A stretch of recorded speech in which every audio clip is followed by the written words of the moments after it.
അവളാണെങ്കിൽ എനിക്ക് എന്റെ വല്യമ്മ ചത്തിട്ടും ഞാൻ മരിച്ചിട്ടും ഞാൻ അവരുടെ മുമ്പിൽ ആൾക്കാരുടെ മുമ്പിൽ ഒന്നും പറഞ്ഞിട്ടില്ല. ഞാൻ അത്രയ്ക്ക് സ്ട്രോങ് ആണ്. എനിക്കൊന്നും പറയണ്ട. എന്റെ മനസ്സറിയാം ഞാൻ എന്താണെന്ന്. ഞാൻ ശരിയാണോ ഇല്ലേ? എനിക്ക് ഓൾറെഡി ട്രോമ ആയിട്ടിരിക്കുവാണ്.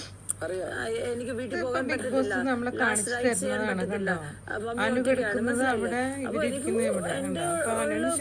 അതുണ്ട്. ഞാൻ അതിങ്ങനെ പിടിച്ചു വെച്ചിരിക്കണം. അതിന്റെ ബിറ്റ്വീൻ ഇത് അത്. അപ്പൊ ചിലപ്പോ എനിക്ക് വിഷമം ഉണ്ടാവും. പക്ഷെ എനിക്ക് ഐ എം നോട്ട് അനുമോൾ. എനിക്ക് അങ്ങനെ കരഞ്ഞിട്ട് ക്യാമറ നോക്കി കരയാനോ ഇതൊക്കെ എന്റെ വിഷമം ഞാൻ അനുമോള് നമ്മിപ്പോ അനുമോള് ഓഡിയൻസ് തെറ്റിദ്ധരിപ്പിക്കുന്നു. Okay, misleading audience. Anumol audience തെറ്റിദ്ധരിക്കുമ്പോ ശരിയായിട്ടുള്ള ധാരണ എന്താണെന്നുള്ള ഓഡിയൻസ് അറിയിക്കേണ്ടത് നമ്മുടെ കടമയാണ്. ആരായാലും അതിപ്പോ അതിനു വേണ്ടി ഞാനായാലും ഇവരെല്ലാരും ആയാലും നമ്മള് ജിസേലിന്റെ character assassination. Thank you for watching the man.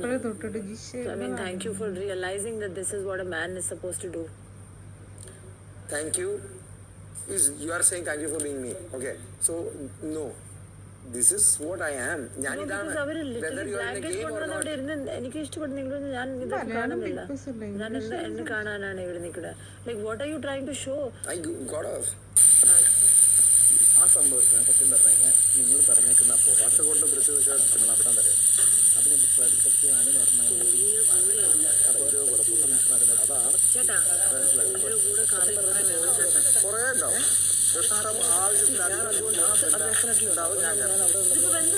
അതുകൊണ്ടോട്ടെ വെള്ളം